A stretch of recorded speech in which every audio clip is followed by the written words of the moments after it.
ቢዚ ማለት ምን ማለት እንደሆነ ታውቃላችሁ? ፊደል የቆጠራችሁ ሰዎች BUSY ነው ቢዚ ማለት።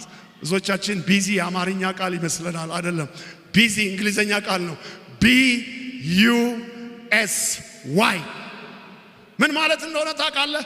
ምን ማለት እንደሆነ እነዚህ አራት ፊደሎች ሲተረጎሙ being under Satan yoke ወደ አማርኛ ስንመልሰው ምን መሰለ? ቢዚ ማለት በሰይጣን ቀንበር ስር ከሰይጣን ቀንበር በታች መሆን ማለት ነው። ቢዚ ማለት ከሰይጣን ቀንበር በታች ዘማሪው፣ ሰባኪው፣ አገልጋዩ፣ መምኑ ከዚህ ቀንበር ነው። እኔ ዛሬ አውጅብሃለሁ በኢየሱስ ስም ከዚህ ቀንበር ነፃ ውጣ። በኢየሱስ ስም ነፃ ውጣ።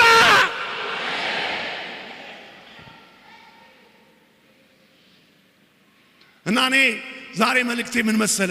በጣም ሯጭ ሰራተኛ ሁን። በጣም ሯጭ ነጋዴ ሁን። በጣም ሯጭ አስተማሪ ሁን። ግን እንዴት አድርገህ ነው መሮጥ ያለብህ? መጀመሪያ በጸሎት ከእግዚአብሔር ጋር ከሮጥክ በኋላ ከዛ በኋላ ለስራህ ሩጥ። አሜን። መጀመሪያ ከእግዚአብሔር ጋር ሩጥ። ለጸሎት ማለዳ ተነሳ። 10 ሰዓት ተነሳ። 9 ሰዓት ተነሳ። በዛ ጊዜ ቢዚ የሚያደርግህ ነገር የለም ከኢንተርኔት ውጪ። እና ተነሳ። ቅድሚያ ስጠው ለእግዚአብሔር፣ ጊዜ ስጠው ለእግዚአብሔር። እና ተነስተህ ጸልይ እና ከጌታ ጋር በመንፈስ ከሮጥክ በኋላ ከዛ በኋላ ለስራህ ሩጥ። ከዛ በኋላ የምትሰራውን ስራ እግዚአብሔር ይሰራልሃል። የምትነግደውን ንግድ እግዚአብሔር ይሰራልሃል። እግዚአብሔር ይባርክሃል። ቤት የተባረከ ይሆናል። ኑሮ የተባረከ ይሆናል። ትዳር የተባረከ ይሆናል።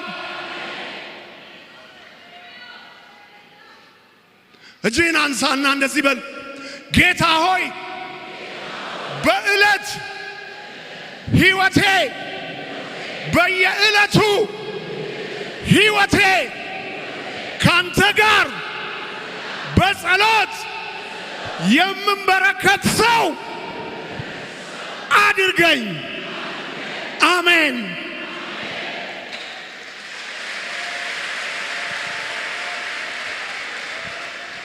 እና ከዛ በኋላ ሕይወት ይመችሃል፣ ሕይወት ይሳካልሃል፣ ቤት ያምርልሃል፣ ቢዝነስ ያምርልሃል፣ ኑሮ ይሳካልሃል።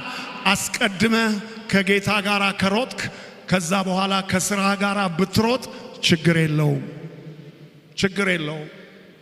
መስራት አለብን፣ መሮጥ አለብን። ነገር ግን በመጀመሪያ እግዚአብሔር ጋር መሮጥ። አሜን። እስቲ ሁለት እጅን ወደ ላይ አንሳና በመጀመሪያ በለው። በመጀመሪያ ከእግዚአብሔር ጋር እሮጣለሁ። ከዚያ በኋላ ለስራዬ እሮጣለሁ። አሜን።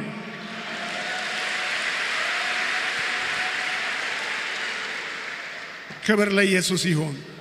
ያን ጊዜ ሕይወትህ ሙሉ ይሆናል። ሕይወትህ በደስታ ይሞላል። የምትሰራው ስራ ይሳካልሃል። የእግዚአብሔርን ቃል አንብበህ ጸልየህ ወደ ስራ ስትወጣ በጸሎት ስትሰጋ እግዚአብሔር የሥራ መስክ ያሳይሃል። አሳዎቹ ያሉበትን ቦታ ያሳይሃል። አሜን። በዮሐንስ 21 ልጨርስ ዘይን ነግሬያችሁ። በትንሣኤ ማለዳ ሐዋርያቱ 7ቱ ሐዋርያት ኢየሱስ ከሞት ተነስቶ እነሱ ወደ ድሮ ስራቸው ሄዱ፣ አሳ ለማጥመድ ጴጥሮስ እየመራቸው እና ሌሊቱን በሙሉ ሲያጠምዱ አደሩና ምንም አላገኙም። ኢየሱስ በማለዳ መጥቶ ያቅ ነበርና ስራቸውን በጥብራዶስ ባህር ዳር ቆመ እና የሚገርመው ነገር ምን እንደሆነ ታውቃለህ? 3 ዓመት ተኩል ያገለገሉት ጸሎት እኮ የሌለው ሰው እኮ በጣም አስቀያሚ ሰው እኮ ነው። ማይጸልይ ሰው በጣም አስቀያሚ ሰው ነው። አብሯቸው 3 ዓመት ተኩል የነበረውን ኢየሱስን አላወቁትም። አሁን እሺ አንተ ከጎኔ ያለው ሰው እንደው ባያቅ አታዝንም እንዴ? 3 ዓመት ተኩል ያውም ደቀ መዛሙርታቸው ነው። በቃ የጸሎት ሕይወት የሌለው ሰው ክሬዚ እኮ ነው። ባዶ ነው። ምንም የሚጠቅም ሰው አይደለም። ማይጸልይ ሰው ምንም ጥቅም የለውም ይመስላችኋል። እናንተ ግን ይመስላችኋል በጣም የሚጠቅም ኖ እኔ አረጋግጥልሃለሁ የሚጠቅም ሰው አይደለም።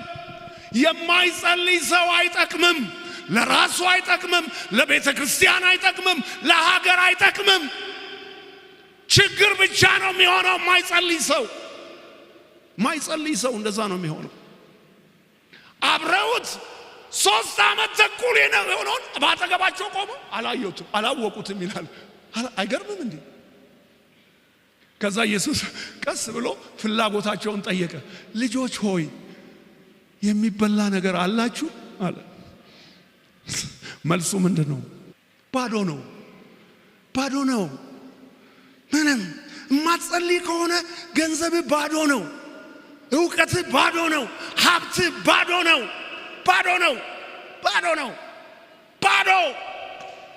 ይመስላል ያለ ኖ እኔ አረጋግጥልሃለሁ እንደ እግዚአብሔር አገልጋይ ባዶ ነው። ሕይወት ባዶ ነው።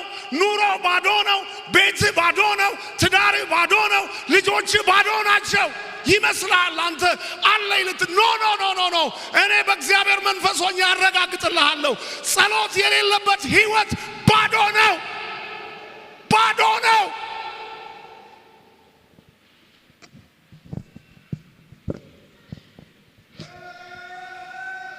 አንተ አሁን አንድ የሆነች ጎጆ ስላለች እንደው ቤት አለኝ ሀብት አለኝ ምናምን ብለህ ትኮራለህ። እኔ እነግርሃለሁ ባዶ ነው። ቤት ባዶ ነው። ሀብት ባዶ ነው። ዕውቀት ባዶ ነው። ኑሮ ባዶ ነው። የሚበላላችሁ የለንም። ድሮ ምን ይወጣል ከማይጸልይ ሰው? የሚበላላችሁ የለንም። ሌሊቱን በሙሉ ስናጠምድ አደርን። የለንም። ደግ አይደል ኢየሱስ ደግ ነው። መረቡን ወደ ጥልቁ ጣሉት አላቸው እና መረቡን ወደ ጥልቁ ሲጥሉት ሳብ ሌሊቱን በሙሉ እኮ እዛው ነው ያደሩት፣ እዛው ውሃ ጋር ግን ባዶ ነው መረቡ። እና ኢየሱስን አናግሯቸው ሲጥሉት መረቡን መጎተት አቃታቸው። አየጸልየ ስትወጣ ልትጎትተው የማትችለው በረከት በፊት ይመጣል። ልትጎትተው የማትችለው ቢዝነስ በቤት ይመጣል። በስራ ይመጣል። በኑሮ ይመጣል። በትዳር ይመጣል። በልጆች ይመጣል።